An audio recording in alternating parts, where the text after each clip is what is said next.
काय झालं सिंधुदुर्ग घाटला? आमच्या एवढ्या लाडक्या बहिणी या ठिकाणी बसल्या आहेत. या लाडक्या बहिणीचा आवाज या ठिकाणी आमच्या नगराध्यक्ष या ठिकाणी आपल्या सुवर्णाताई वरखडे यांना निवडून आणण्याकरता आहे. म्हणून जरा जोरात मजबूतीने सिंधुदुर्ग घाटला मजबूती देण्याकरता मी आलो आहे. भारत माता की जरा अजूनही नाही झालं. इतक्या आमच्या लाडक्या बहिणी आहेत. भारत माता की वंदे छत्रपती शिवाजी महाराज की महामानव डॉक्टर बाबासाहेब आंबेडकर की जय श्रीराम. हर हर हर हर. व्यासपीठावर उपस्थित भारतीय जनता पार्टीचे नेते खासदार डॉक्टर अनिल बोंडेजी, आमदार चंदूभाऊ यावलकरजी, माझ्यानंतर तुम्ही सर्वांना थांबायचं आहे. मला 4 वाजता भोप्याला पोहोचायचं आहे. म्हणून नवनीतताई राणांना मी आमच्या लाडक्या बहिणीसोबत संवाद करायला थांबायला लावणार आहे. त्या तुमच्यासोबत मुळूक मैदानी बोलणार आहेत.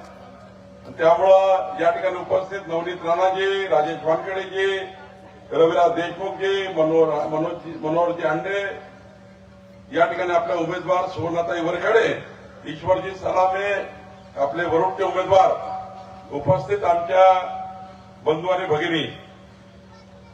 या ठिकाणी 2 तारखेची निवडणूक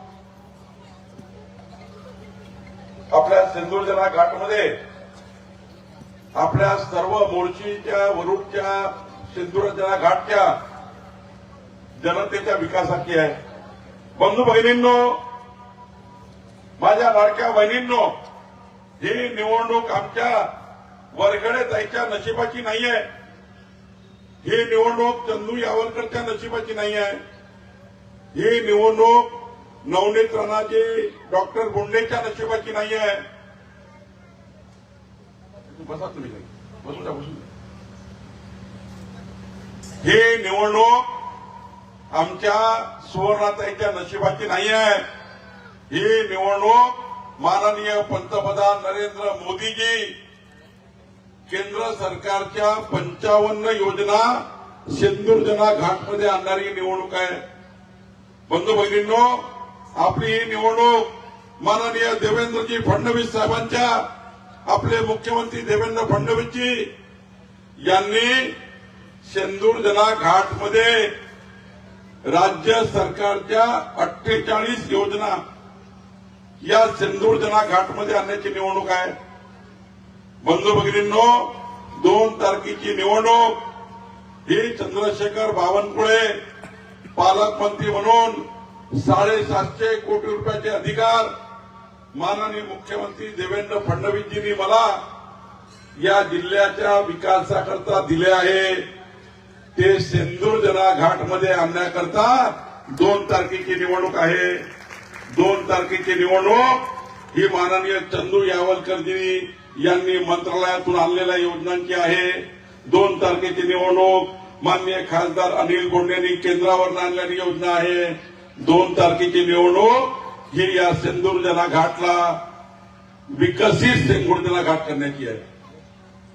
माननीय वरखडे ताईला निवडून आल्यानंतर विकसित सिंधुदुर्ग घाट 2029चा सिंधुदुर्ग घाट कसा राहील, 2035ला सिंधुदुर्ग घाटच्या जनसंख्येच्या आधारावर सिंधुदुर्ग घाटचा विकासाचा आराखडा त्यांना तयार करायचा आहे.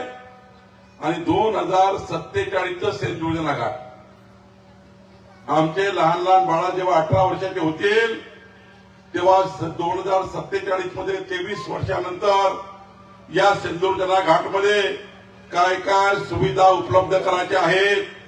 रस्ते, वीज, पाणी, या शहराला गटर लाईन, या शहराचा संपूर्ण नागरी विकास हा करण्याची योजना आमच्या वरखडेताई यांनी नगरसेवकाला करायची आहे.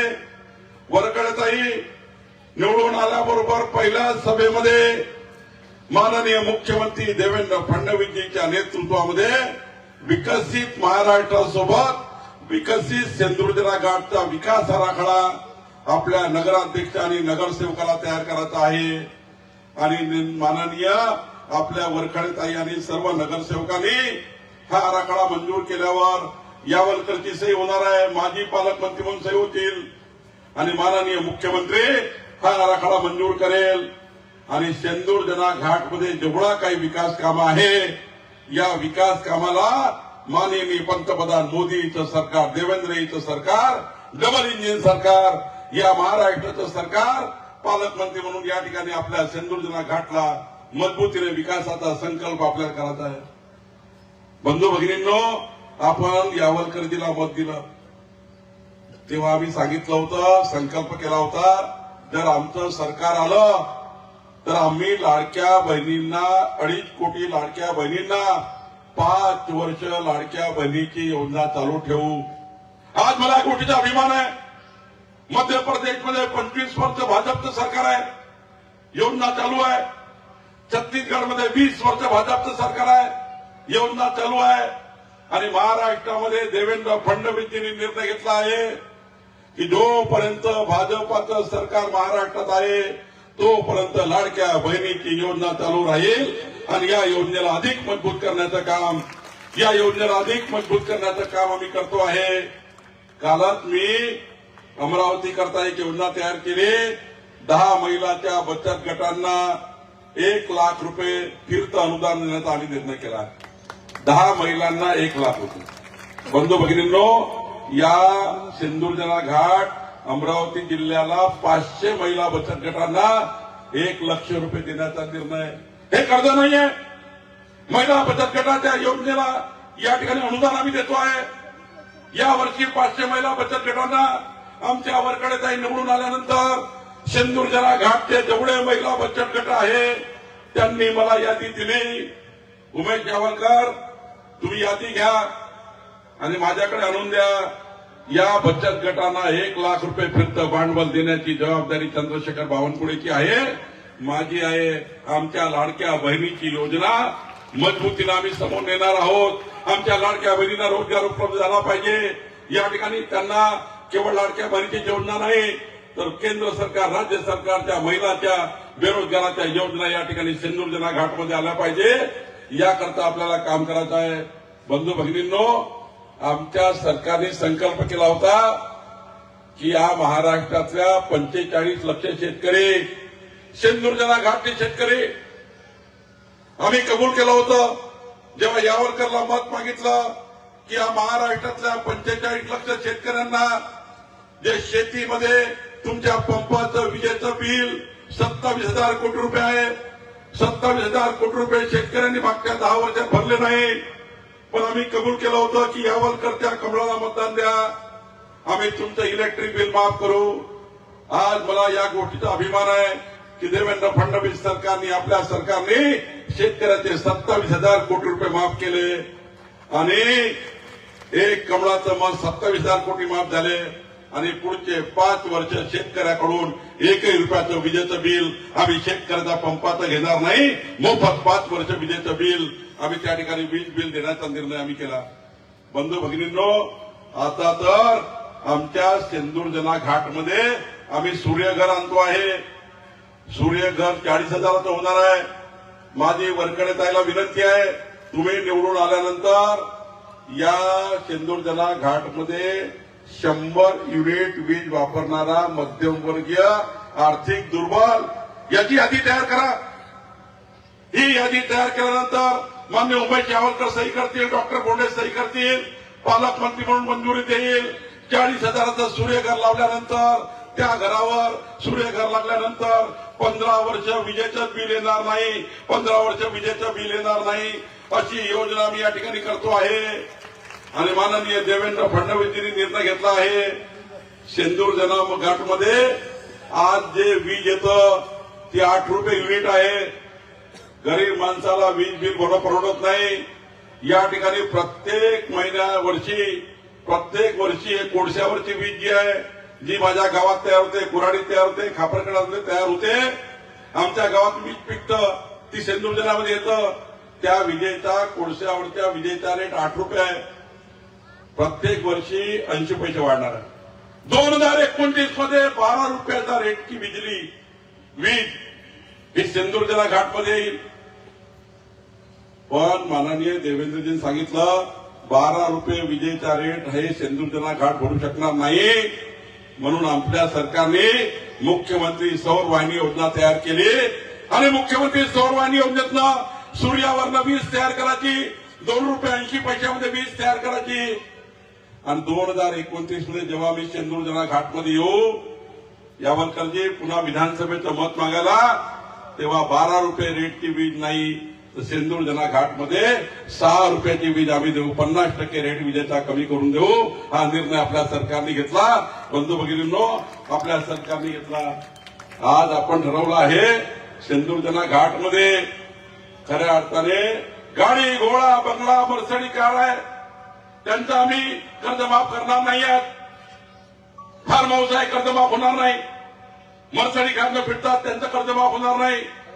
पण या जिल्ह्यातल्या गरीब माणूस 40-40 वर्ष शेतामध्ये राबराब मेहनत केली, व्याज चक्रव्याज रोज वाढताय, रोज कर्ज वाढत आहे. त्या गरीब माणसाचं कर्ज वाढत आहे. तो गरीब माणूस आत्महत्याकडे निघाला आहे. आपल्या सरकारने निर्णय घेतला येणाऱ्या 30/6/2024 पर्यंत, येणाऱ्या 30/6/2026 पर्यंत अल्पभूधारक, अत्यल्प भूधारक गरीब माणूस जो आत्महत्येकरता निघाला आहे त्याला आत्महत्या करू द्यायची नाही. त्या शेतकऱ्याचं कर्ज माफ करण्याचा निर्णय आपलं सरकार घेणार आहे. आपलं सरकार बंधू भगिनींनो घेणार आहे. आपल्या सरकारने निर्णय घेतला. मला या ठिकाणी यावरकरचं अभिनंदन करायचं आहे. मागच्या महिन्यामध्ये सततच्या पावसामुळे अमरावती जिल्ह्यामध्ये अतिवृष्टी झाली. सततच्या पावसामुळे सारं पीक गेलं. माननीय यावलकर, राजेश वानकडे, केवलराम काळे, प्रवीण तायडे सर्व आमदार माझ्याकडे आले. माननीय अनिल बोंडे आले. आमच्या नवनीतताईंनी फोन केला. रवी राणाजी आले. रात्री 1 वाजता माझ्या नागपूरच्या घरी कुराडीला हे माझ्या मानगुटीवर बसले. बरं झालं माझा जीव नाही घेतला. हे म्हणले तुम्ही कुठं आहे मंत्री महोदय? मी होतो भंडाऱ्यामध्ये. मला मी तर पहाटे 3 वाजता पोहोचणार आहे. हे महाराज म्हणले, हे महाराज बहुत कलाकार आहे आपले आमदार. ते बाबूजी करते खूप सह्या घेऊन टाकते. आज त्यांनी माझ्या 50 सह्या घेतल्या सकाळपासून. 750 कोटीचे जे अधिकार आहे मला जिल्हा नियोजन समितीचे पालकमंत्री म्हणून, आणि 200 कोटी हे सह्या मानते. तुम्ही काय आमदाराला समजावा. पण हे स्वतःसाठी मागत नाही. हे सिंधुदुर्ग घाटसाठी मागतात, हे वरुडसाठी मागतात, हे मोर्शीसाठी मागतात. आपल्या भागातल्या जनतेकरता काम करणारा उत्कृष्ट आमदार या ठिकाणी आपण निवडून दिलाय. बंधू भगिनींनो, हे 1:30 वाजता माझ्या घरी आले. मी त्याला सांगितलं मी काही येणार नाही. म्हणजे रात्रभर तुमच्याच घरी झोपतो, तुमच्या घरी राहतो. रात्रभर बसले. 3 वाजता मी घरी आल्यावर माननीय मुख्यमंत्र्याकडे 3 वाजता कशी वेळ मागायची. सकाळी सर्व आमदार मुंबईत आले आणि यांनी 1100 कोटी रुपये शेतकऱ्याच्या अतिवृष्टीचे सरकारकडनं मंजूर करून घेतले. आणि बंधू भगिनींनो, आज या अमरावती जिल्ह्याचा पालकमंत्री म्हणून या आमदाराचं मी अभिनंदन करतो. यांनी 1100 कोटी रुपये एक त्या मोर्ची वरुड करता 200 कोटी रुपये मंजूर करून शेतकऱ्याच्या नुकसान भरपाईचे पैसे यांनी दिले. मला या ठिकाणी एवढंच सांगत आहे, खऱ्या अर्थाने एकीकडे पंतप्रधान मोदीचं सरकार आहे, दुसरीकडे देवेंद्रजीचं सरकार आहे, तिसरीकडे मी पालकमंत्री आहे, चौथीकडे यावलकर आमदार आहे. विकासाची 4 चाकाची गाडी बाहेर उभी आहे. एक चाक देवेंद्र फडणवीस सरकारचं 48 योजनाच आहे, ज्या सिंधुदुर्ग घाटमध्ये येणार आहे. या गाडीचा दुसरा चाक मोदीजीचा आहे, 55 योजनाचा चाक आहे. तिसरा चाक चंद्रशेखर बावनकुळेचा आहे, 750 कोटी रुपयाची योजना, 22 योजना आमच्या पालकमंत्री म्हणून आहे. तिसरं चाक विकासाचं माझं आहे. चौथं गाडीचं चाक उमेश यावलकरचं आहे. आणि या गाडीमध्ये पेट्रोल डिझेल गडकरी साहेबांनी टाकला आहे. या गाडीमध्ये बोंडे साहेबांनी पंप लावला आहे. आता 4 चाक गाडीचे आहे. मोदीचे एक चाक आहे 55 योजनाचं, देवेंद्रजीचं 48 योजनाचं, माझं 22 योजनांचं, आणि यावलकरचं या ठिकाणी आमदार म्हणून चाक आहे, आणि बोंडे साहेबांचं डिझेल पेट्रोल आहे. आता या गाडीवर ड्रायव्हर पाहिजे. ड्रायव्हर कोण राहणार आहे? ड्रायव्हर कोण राहणार आहे? ड्रायव्हर राहणार आहे सुवर्णाताई. तुम्ही 2 तारखेला आमचा ड्रायव्हर गाडीत बसवा आणि 100च्या स्पीडनं सेंदूरजनामधून वरकडेताईची विकासाची गाडी चालू करा. मी तुम्हाला वचन देतो माननीय मोदीच्या सरकारकडनं, अनिल बोंडेजी मी, देवेंद्रजीच्या सरकारकडनं, यावलकरजी मी, बाकी नवनीत राणा आहेत आपल्यासोबत. त्यांनी एक आवाज चढवला तर पुन्हा पैसे येतात आणि त्यामुळं खऱ्या अर्थाने विकासाचा संकल्प आपल्याला करायचा आहे. बंधू भगिनींनो, संत जगनाळे महाराज सभागृहाचं नूतनीकरण आपल्याला पाहिजे आहे. वैकुंठ बाम स्मशानभूमी विकसित करायची आहे. नगर परिषद सेंदूरजना घाटमध्ये जवळपास 13 रस्त्याची कामं पूर्ण करायची आहे. शहरातील पाणी पुरवठा योजना 90% पूर्ण झाली. 10% सिमेंट रोड खोदून ठेवले आहे. त्या ठिकाणी पैसे पाहिजे आहेत. सोलर प्लांटची उभारणी करायची आहे. जीवना नदीला संरक्षण भिंतीची गरज आहे. या ठिकाणी कब्रस्तानची पैसे त्या ठिकाणी द्यायचे आहे. जुन्या सभागृहाचं नूतनीकरण करायचं आहे. मूलभूत सुविधा रस्ते वीज पाण्याकरता 74 कोटी आपल्याला पाहिजे आहे आणि सेंदूरजना घाटची भुयारी गटार योजना आपल्याला पाहिजे आहे.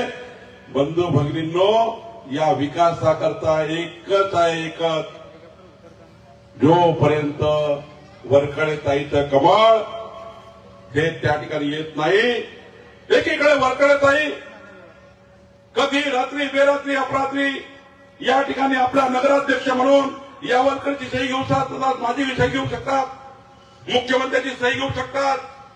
पण एक जर चुकीचं मत गेलं सेंदूरजना घाटमध्ये, एक जर चुकीचं मत गेलं तर माझं मंत्रिपद नाही जाणार, माझी आमदारकी जाणार नाही. मी कामठीचा आमदार आहे 25 वर्षापासून.